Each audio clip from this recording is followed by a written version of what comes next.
환영합니다. 여러분의 마음 이곳에서 풀고 가세요. 가끔은 이런 생각이 듭니다. 아, 저때 그냥 내버려 둘걸. 왜 그렇게 나섰을까? 60을 넘기고 나니 깨닫게 됩니다. 자식 키울 때는 뭐든 해줘야 한다고 생각했는데 자식이 다 큰 지금은 뭘 해주면 해줄수록 관계가 꼬인다는 걸요. 70이 넘은 한 어머니가 울면서 말했습니다. 손주 봐주고 집 사주고 밥도 해주고 내가 할 수 있는 건 다 해줬는데 우리 며느리는 왜 날 피할까요? 우리 아들은 왜 날 귀찮아할까요? 그 순간 저는 알았습니다. 그 어머니가 준 모든 것들이 실은 자식을 숨막히게 만든 거라는 거요. 오늘은요, 성인 자녀에게 절대 주면 안 되는 것 5가지, 그리고 반드시 줘야 하는 것 5가지에 대해 말씀드리려 합니다. 이건 그냥 관계 조언이 아닙니다. 당신의 노년이 자식 때문에 불행해질 것인지 아니면 자식과 함께 행복할 것인지 그 갈림길에 대한 이야기입니다. 주제가 마음에 드신다면 구독과 좋아요 눌러주세요. 여러분의 마음을 안아주는 좋은 컨텐츠로 보답하겠습니다. 첫 번째로 절대 주면 안 되는 것, 자식 부부의 결혼 생활에 대한 간섭. 순옥 씨는 아들 부부가 걱정됐습니다.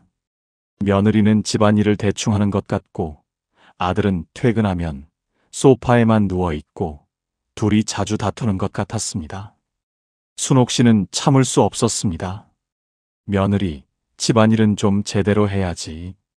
우리 아들 밥은 챙겨주고 있어? 아들아, 너도 집안일 좀 도와줘. 요즘 세상에 남자가 그렇게 살면 어떡해? 애는 언제 가질 거야? 나이 들수록 힘들어진다. 너희 둘 왜 자꾸 싸워? 좀 참고 살지. 처음엔 아들 부부가 대답했습니다. 네, 엄마. 알겠어요. 하지만 순옥 씨는 멈추지 않았습니다. 일주일에 2~3번 집에 들러 청소를 하고 밥을 해주고 이것저것 잔소리를 했습니다. 그러던 어느 날 며느리가 남편에게 말했습니다. 여보, 우리 이사 가요. 시어머니가 너무 자주 오셔서 우리만의 생활이 없어요. 내가 숨이 막혀요. 아들이 어머니에게 조심스레 말했습니다. 엄마, 우리 좀 내버려 두시면 안 돼요? 엄마가 도와주시려는 거 알지만 저희도 저희 방식대로 살고 싶어요. 순옥 씨는 억울했습니다. 내가 다 너희 잘 되라고 하는 건데. 하지만 아들은 단호했습니다. 엄마, 이제 열쇠도 돌려주시고 오시기 전에 미리 연락해 주세요. 순옥 씨는 그날 밤 울었습니다. 나는 환영받지 못하는 사람이 됐구나. 미시간 대학교 가족관계연구소의 조사에 따르면 시부모나 친정부모가 성인 자녀의 결혼 생활에 지나치게 간섭할 경우 부부 만족도가 평균 45% 이상 감소하며 이혼 위험도가 일반 부부보다 2.3배 높아진다고 합니다. 더 심각한 건 부모의 간섭이 심할수록 성인 자녀가 부모를 회피하게 되고 결국 관계가 완전히 단절되는 경우도 23% 이상이라는 겁니다. 자식 부부에게 간섭하는 부모의 특징. 내가 다 너희 위해서 하는 말이야 라고 정당화합니다. 며느리나 사위의 방식을 인정하지 못합니다. 우리 때는 안 그랬는데 라는 말을 자주 합니다. 자식 부부의 사생활을 존중하지 않습니다. 허락 없이 집에 들어가고 물건을 정리하고 간섭합니다. 하지만 진실은 이렇습니다. 결혼은 두 사람의 일입니다. 부모는 조연이지 주연이 아닙니다. 명심하세요. 자식이 결혼하면 그 집은 더 이상 당신 집이 아닙니다. 며느리가 집을 어떻게 꾸미든, 사위가 애를 어떻게 키우든, 아들 부부가 무슨 음식을 먹든 그건 그들의 선택입니다. 당신이 보기에 틀렸어도, 당신이 보기에 서툴러도 그건 그들이 배워가는 과정입니다. 아들이 35인데 아직도 우리 아들이라고 부르며 보호하려고 하지 마세요. 그는 이제 누군가의 남편이고 누군가의 아빠입니다. 방문하고 싶으면 미리 연락하고, 조언하고 싶으면 물어본 다음에 하고, 도와주고 싶으면 거절당할 수도 있다는 걸 받아들이세요. 간섭은 사랑이 아닙니다. 간섭은 침입입니다. 손을 떼세요. 그게 자식 부부를 진짜 사랑하는 방법입니다. 두 번째로 절대 주면 안 되는 것. 무분별한 경제적 지원. 영철 씨는 돈이 좀 있는 편이었습니다. 그래서 아들 부부가 뭔가 필요하다고 하면 언제든 도와줬습니다. 아들이 결혼할 때 집을 사줬습니다. 전세로 시작하면 불안하잖아. 아빠가 사줄게. 차도 바꿔줬습니다. 요즘 애 낳으면 차 없으면 힘들어. 새 차 뽑아. 손주 어린이집비, 학원비 모두 영철 씨가 됐습니다. 나 있는데 뭐. 내 손주인데 당연히 내가 내야지. 심지어 아들 부부의 해외여행비까지 영철 씨가 대줬습니다. 너희도 쉬어야지. 가서 실컷 놀다 와. 영철 씨는 뿌듯했습니다. 내가 이렇게 자식을 도와줄 수 있다니. 이게 부모 역할 아닌가? 하지만 몇 년이 지나자 이상한 일이 벌어졌습니다. 아들 부부는 더 이상 저축을 하지 않았습니다. 월급을 다 쓰고 모자라면 아버지에게 손을 벌렸습니다. 아빠, 이번 달 카드값 좀 도와주세요. 아빠, 애 학원 하나 더 보내려는데. 아빠, 차 바꾸고 싶은데. 영철 씨는 점점 부담스러웠습니다. 하지만 거절하지 못했습니다. 지금까지 해줬는데 이제 와서 안 된다고 하면 자식이 섭섭해하지 않을까? 그러던 어느 날 영철 씨의 사업이 어려워졌습니다. 아들에게 말했습니다. 아들아, 미안한데 이번엔 못 도와줄 것 같아. 아빠도 지금 좀 힘들어서. 아들의 반응은 충격적이었습니다. 예? 그럼 저희는 어떡하라고요? 아빠가 지금까지 해주시다가 갑자기 왜 그러세요? 애들 학원비는 누가 내요? 며느리는 더 심했습니다. 아버님이 계속 해주신다길래 저희도 그걸 믿고 계획을 세웠는데 갑자기 안 된다고 하시면 저희가 어떻게 해요? 영철 씨는 그 순간 머리를 망치로 맞은 것 같았습니다. 내가 이런 사람들을 만든 건가? 스탠퍼드 대학교 경제심리학과의 연구에 따르면 부모로부터 지속적인 재정 지원을 받는 성인 자녀의 경우 재정 자립도가 평균 이하로 떨어지며 부모를 경제적 안전망으로 인식하는 경향이 강해진다고 합니다. 더 심각한 건 부모가 경제적 어려움을 겪을 때 자녀가 이해하기보다는 오히려 원망하고 부모로서 책임을 다하지 못한다며 비난하는 경우가 41%에 달한다는 겁니다. 무분별한 경제 지원을 하는 부모의 특징. 자식이 요청하면 무조건 줍니다. 나 있는데 뭐 걱정해라고 말합니다. 자식의 경제적 자립을 방해합니다. 돈으로 사랑을 표현한다고 착각합니다. 거절했을 때 자식이 서운해할까봐 두렵습니다. 하지만 진실은 이렇습니다. 당신이 영원히 지갑을 열 수는 없습니다. 당신도 언젠가 돈이 필요할 날이 옵니다. 록펠러는 자식들에게 이렇게 말했습니다. 내 돈은 내 것이다. 너희가 원한다면 너희가 벌어라.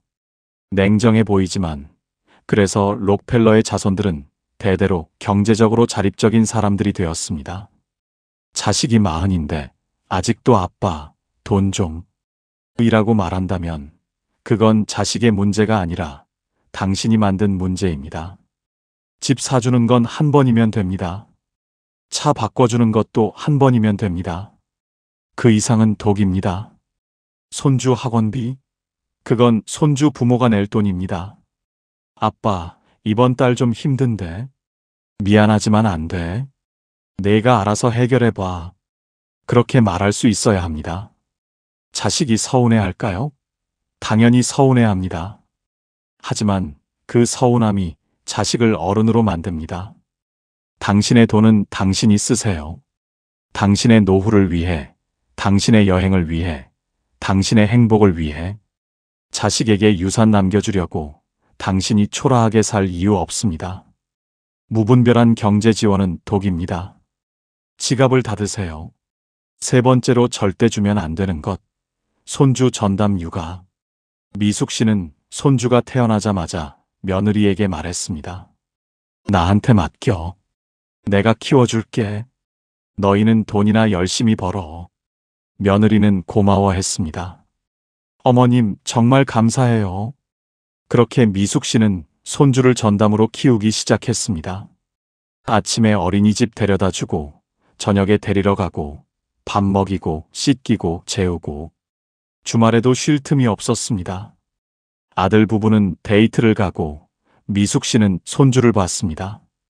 엄마, 오늘 우리 영화 보러 가는데 애 좀 봐주세요. 엄마, 주말에 친구들 만나는데 애 좀 부탁해요. 미숙 씨는 처음엔 기쁘게 받아들였습니다.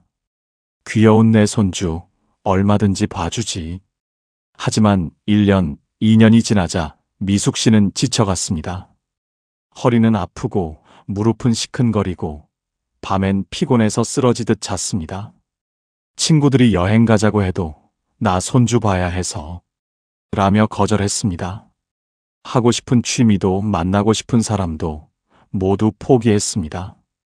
그러던 어느 날 미숙 씨가 며느리에게 말했습니다. 며느리, 이번 주는 내가 좀 아파서 애 못 봐줄 것 같아. 며느리의 반응은 차가웠습니다. 어머님, 저희가 계획 다 세웠는데 어떡해요? 감기로 애 못 보는 건 좀 아닌 것 같은데요. 지금까지 잘 봐주셨잖아요. 미숙 씨는 그 말에 가슴이 무너졌습니다. 나는 육아 도우미가 된 건가? UCLA 노년학 연구소의 조사에 따르면 손주를 전담으로 돌보는 조부모의 경우 신체적 건강이 급격히 악화되며 우울증 발생률이 일반 노인보다 3.7배 높다고 합니다. 더 비극적인 건 이렇게 헌신한 조부모에게 자녀 세대가 감사하기보다는 당연한 의무로 여기는 경우가 많고 조부모가 거절하거나 아플 때 오히려 불만을 표출한다는 겁니다. 손주 전담 육아를 하는 조부모의 특징. 내가 안 보면 누가 봐라고 생각합니다. 자식 부부에게 거절하지 못합니다. 자신의 건강과 시간을 희생합니다. 손주 부모가 육아 책임을 회피하게 만듭니다. 하지만 진실은 이렇습니다. 손주는 당신이 키울 아이가 아닙니다. 손주 부모가 키울 아이입니다. 당신은 이미 자식을 다 키웠습니다. 이제는 당신 인생을 살 차례입니다. 일주일에 하루, 이틀 봐주는 건 괜찮습니다. 가끔 놀러와서 함께 시간을 보내는 것도 좋습니다. 하지만 매일 봐주는 건 안 됩니다. 주말까지 반납하는 건 안 됩니다. 며느리가 어머님 애 좀 이라고 할 때 미안한데 나도 약속 있어라고 말할 수 있어야 합니다. 그럼 어떡해요? 내가 알아서 해. 너희 애니까. 냉정해 보이지만 그게 모두를 위한 겁니다. 손주 부모는 육아 책임을 배우고 당신은 당신의 삶을 살고 손주는 진짜 부모의 사랑을 받습니다. 당신이 손주 전담 육아를 하면 세 사람 모두 불행해집니다. 손을 떼세요. 도와줄 순 있지만 전담할 순 없습니다. 당신의 노년은 손주를 키우라고 주어진 게 아닙니다. 네 번째로 절대 주면 안 되는 것, 해결책과 잔소리. 동현 씨는 아들 부부에게 늘 조언을 했습니다. 아들이 회사에서 힘들다고 하면 그건 내가 이렇게 하면 돼. 며느리가 육아로 힘들다고 하면 우리 때는 이렇게 했어. 너도 그렇게 해봐. 손주가 말을 안 듣는다고 하면 애를 너무 곱게 키워서 그래. 혼을 내야지. 동현 씨는 자신이 인생 선배로서 도움을 주고 있다고 생각했습니다. 하지만 시간이 지나자 아들 부부는 동현 씨와의 통화를 피했습니다. 아빠한테 전화하면 또 잔소리하실 텐데. 명절에 만나도 대화가 불편했습니다. 뭘 말해도 동현 씨가 끼어들어 그건 이렇게 해야 해라고 말했으니까요. 아들이 어느 날 폭발했습니다. 아빠, 제발 좀 그만하세요. 저희가 물어보지도 않았는데. 왜 매번 가르치려고만 하세요?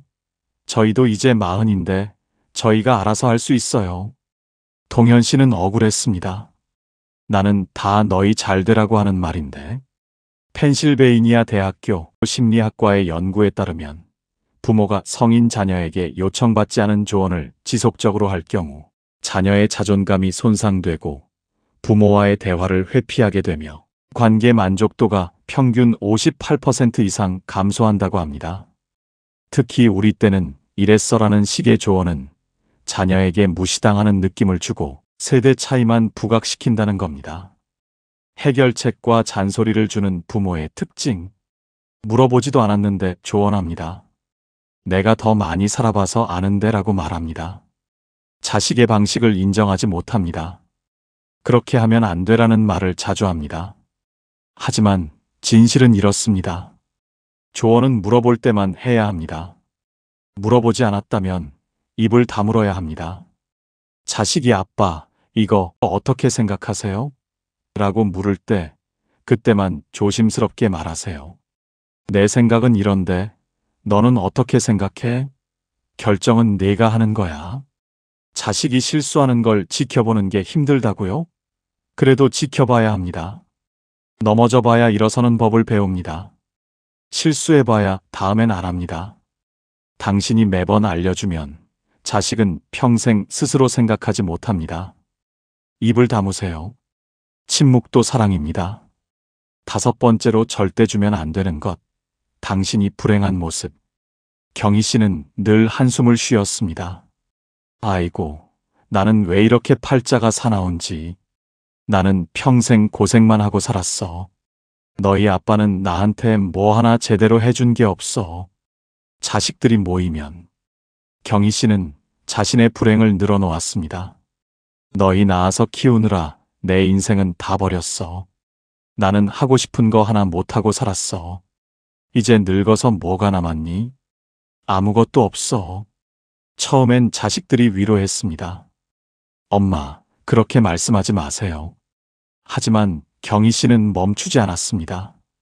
만날 때마다 불평하고 한숨 쉬고 우울해했습니다. 시간이 지나자 자식들은 어머니를 만나는 게 부담스러워졌습니다. 엄마 만나면 또 우울해지는데 우리 잘못도 아닌데 왜 죄책감을 느껴야 하지?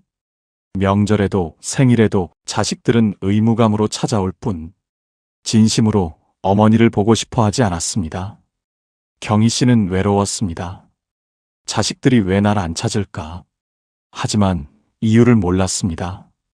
보스턴 대학교 가족심리학과의 연구에 따르면 부정적이고 불행한 모습을 지속적으로 보이는 부모의 경우 자녀가 부모와의 만남을 회피하게 되고 죄책감과 부담감만 느끼게 되며 결국 관계가 형식적으로만 유지된다고 합니다. 특히 너희 때문에 내 인생이 불행했다는 식의 말은 자녀에게 평생 지울 수 없는 죄책감을 주고 건강한 관계를 불가능하게 만든다는 겁니다. 불행한 모습을 보이는 부모의 특징. 만날 때마다 불평과 한숨뿐입니다. 나는 불행해라는 메시지를 끊임없이 줍니다. 자식에게 죄책감을 느끼게 만듭니다. 너희 때문에 라는 말을 자주 합니다. 하지만 진실은 이렇습니다. 당신의 불행은 자식 책임이 아닙니다. 당신의 행복도 자식 책임이 아닙니다. 그건 당신 책임입니다. 자식은 당신을 행복하게 해줄 의무가 없습니다. 자식은 자기 인생을 살아야 합니다. 불행한 부모를 보며 자란 자식은 늙는 것을 두려워하게 됩니다. 나도 저렇게 되는 건가? 그 대신 행복한 부모를 보며 자란 자식은 노년을 기대하게 됩니다. 나도 엄마처럼 늙고 싶다. 당신이 불행하면 자식도 불행해집니다. 당신이 행복해야 자식도 편안합니다. 불행한 모습은 독입니다. 행복하세요. 자, 이제 여기까지 들으시면서 혹시 이런 생각이 드셨나요? 그럼 자식한테 아무것도 하지 말란 말인가? 아닙니다. 주지 말아야 할 것과 반드시 줘야 할 것은 다릅니다. 지금부터 말씀드릴 5가지. 이건 돈으로 살 수 없지만 관계를 평생 건강하게 만드는 진짜 선물입니다. 첫 번째로 반드시 줘야 하는 것. 당신이 재미있게 사는 모습. 70이 넘은 정수 씨는 요즘 인생이 제일 재밌습니다. 아침엔 수영을 하고 점심엔 친구들과 맛집 탐방을 하고 오후엔 그림을 그립니다. 저녁엔 아내와 함께 동네를 산책하거나 영화를 보러 갑니다. 주말엔 등산 동호회 활동을 하고 한 달에 한 번은 근교로 여행을 갑니다. 여보, 다음 주엔 어디 가볼까? 속초? 좋지. 횟집 가자. 둘이 킥킥대며 계획을 짭니다. 정수 씨의 아들이 어느 날 전화했습니다. 아버지, 이번 주말에 애 좀 봐주실 수 있어요? 저희가 좀 급한 일이 있어서. 정수 씨가 캘린더를 확인하더니 말했습니다. 아, 미안한데 이번 주는 안 되겠다. 아빠가 등산 가기로 했거든. 다음 주는 어때? 예. 등산이요? 그게 손주보다 중요해요? 정수 씨는 잠시 멈칫했지만 단호하게 말했습니다. 응, 중요해. 아빠도 아빠 인생이 있어. 손주는 내가 키우는 거야. 아빠는 이제 아빠가 하고 싶은 거 하면서 살 거야. 전화를 끊고 나서 정수 씨는 조금 미안한 마음도 들었습니다. 하지만 아내가 말했습니다. 당신 잘했어요. 우리도 우리 인생 살아야죠. 그로부터 몇 달 후 아들이 명절에 집에 왔을 때 정수 씨에게 말했습니다. 아버지, 제가 생각이 좀 바뀌었어요. 처음엔 아버지가 왜 그러시나 섭섭했는데 지금은 오히려 존경스러워요. 아버지 요즘 너무 행복해 보이세요. 그리고 저도 깨달았어요. 제가 아버지한테 너무 의지하려고 했던 것 같아요. 손주는 제가 키워야 하는 거였는데 아버지 덕분에 정신 차렸어요. 며느리도 거들었습니다. 아버님, 저희 엄마는 손주 봐주시느라 정작 당신 인생은 없으세요. 요즘 우울증도 있으시고. 근데 아버님은 달라요. 그게 보기 좋아요. 정수 씨의 딸도 말했습니다. 아빠, 저도 아빠처럼 늙고 싶어요. 아빠 보면 나이 드는 게 두렵지 않아요. 오히려 기대돼요. 하버드 의대 75년 종단 연구에 따르면 노년에도 적극적으로 취미 활동을 하고 사회적 관계를 유지하는 부모를 둔 자녀의 경우 노화에 대한 긍정적 인식이 83% 이상 높으며 자신의 노년도 더 계획적이고 주체적으로 준비한다고 합니다. 특히 이런 부모를 보며 자란 자녀들은 부모를 부담이 아닌 롤모델로 여기고 부모와의 관계도 훨씬 더 건강하고 친밀하다는 겁니다. 재미있게 사는 부모가 자녀에게 주는 것. 나이 들어도 인생은 즐거울 수 있다는 희망. 자녀에게 의존하지 않는 독립적인 모습. 나도 저렇게 살고 싶다는 동기부여. 부모를 존경하고 닮고 싶어하는 마음. 세대 간의 건강한 경계와 존중.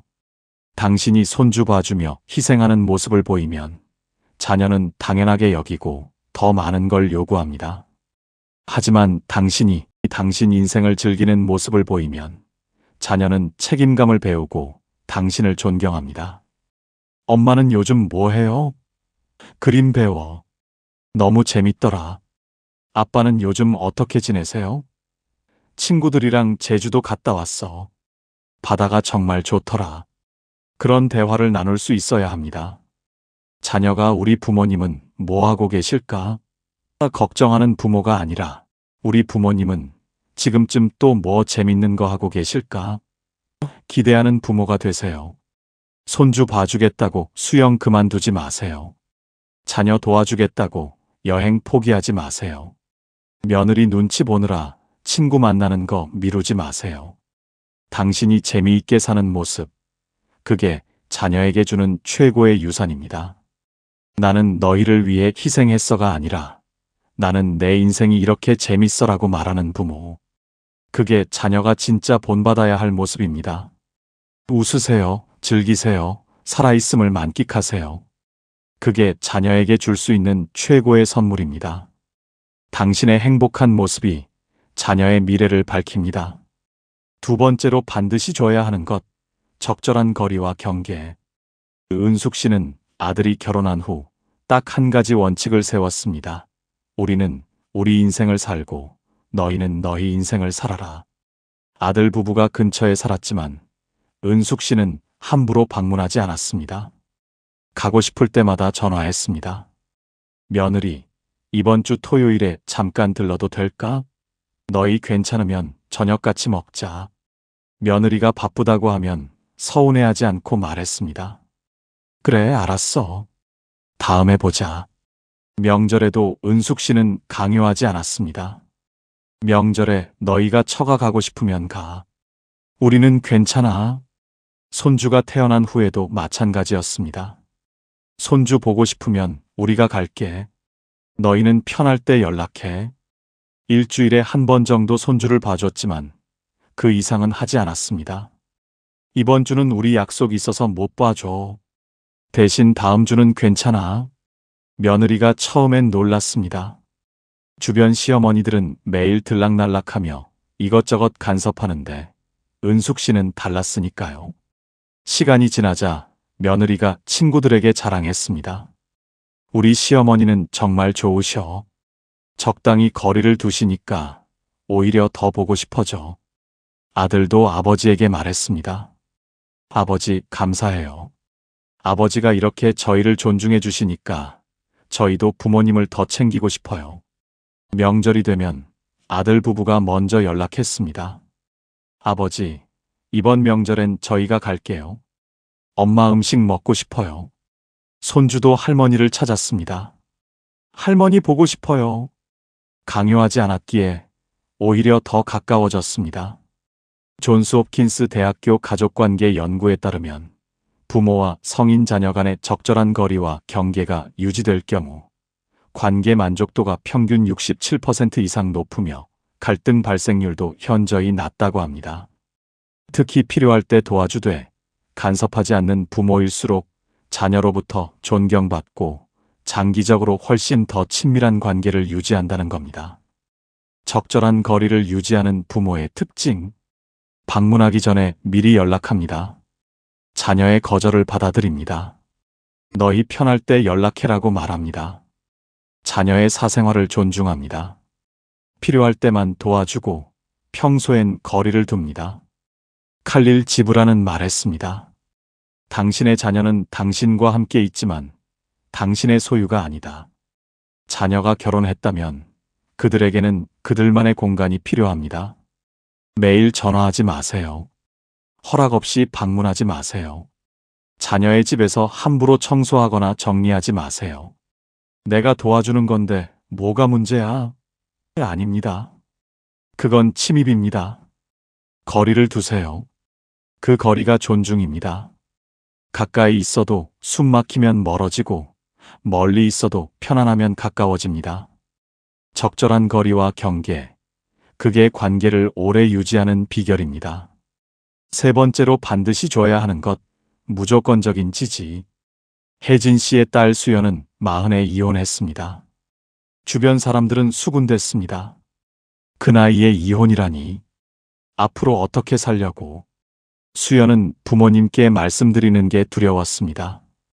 엄마 아빠가 실망하시면 어떡하지. 하지만 혜진 씨의 반응은 달랐습니다.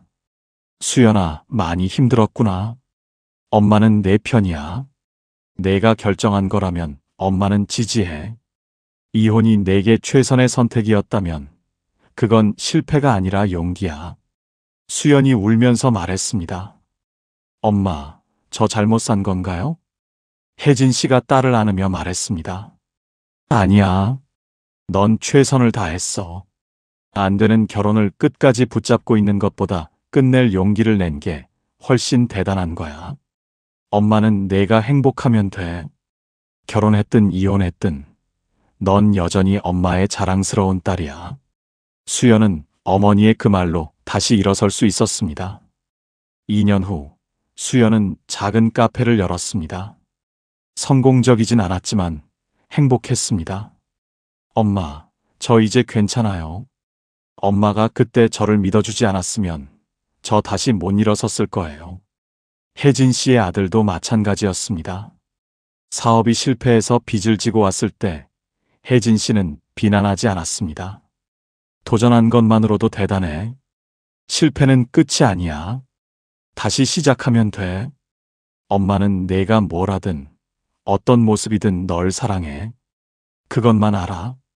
MIT 심리학과의 연구에 따르면 부모로부터 무조건적인 지지를 받은 성인 자녀의 경우 인생의 위기를 겪어도 회복 탄력성이 월등히 높고 다시 도전할 확률이 일반인보다 3.2배 높다고 합니다.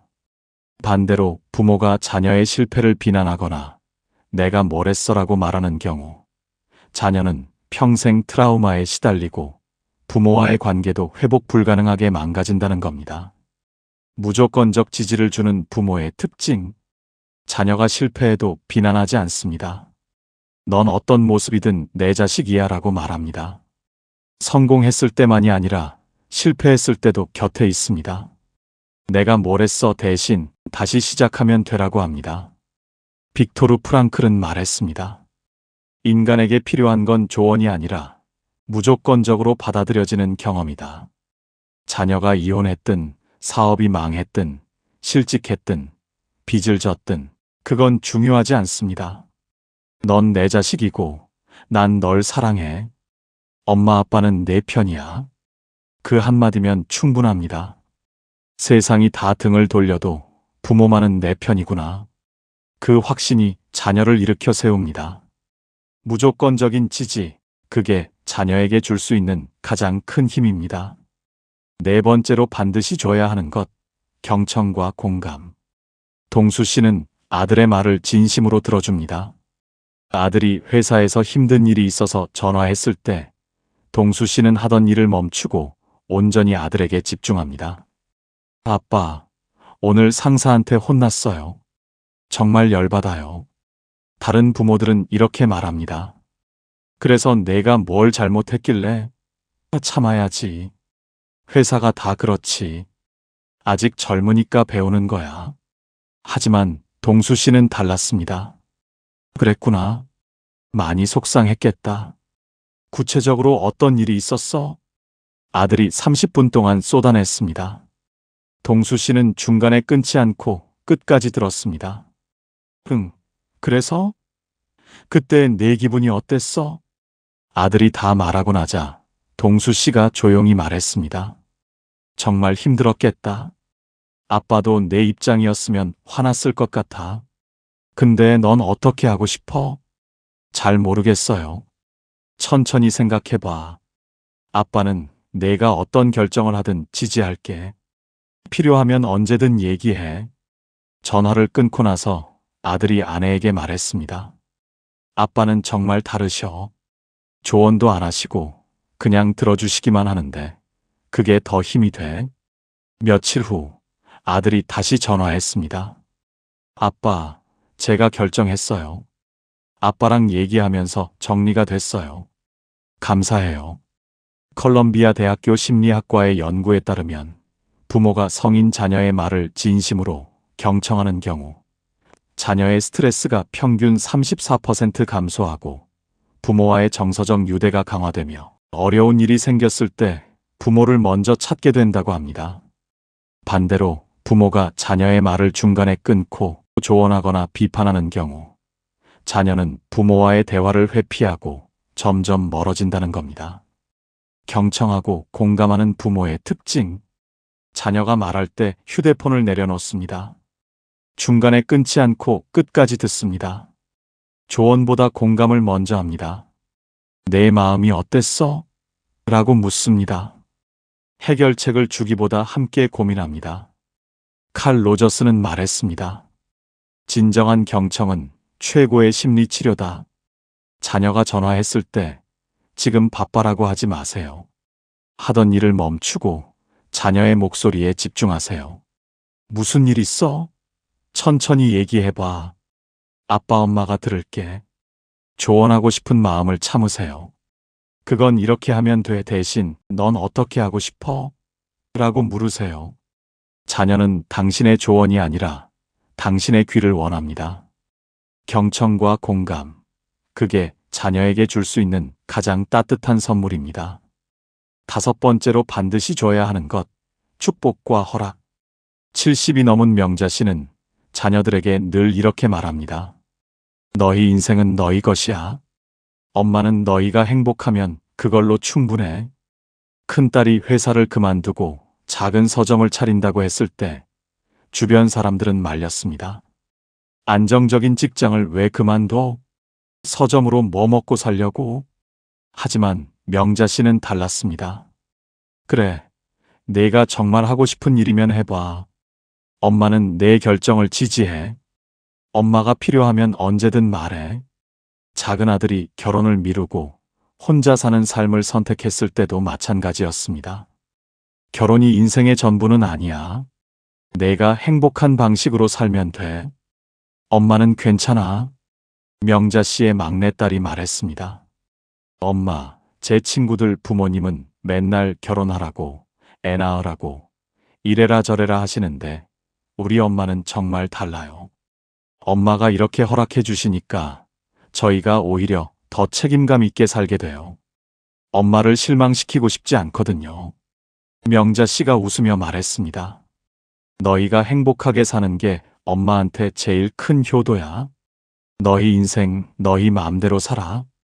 엄마는 응원할게. 펜실베이니아 대학교 가족심리학과의 연구에 따르면 부모로부터 축복과 허락을 받은 성인 자녀의 경우 자기 삶에 대한 만족도가 월등히 높고 부모와의 관계도 훨씬 더 친밀하고 건강하다고 합니다. 특히 내 인생은 내 것이라는 메시지를 받은 자녀들은 오히려 더 책임감 있게 살고 부모를 더 자주 찾고 부모를 진심으로 존경한다는 겁니다. 축복과 허락을 주는 부모의 특징. 자녀의 선택을 존중합니다. 내 인생은 내가 결정하는 거야 라고 말합니다.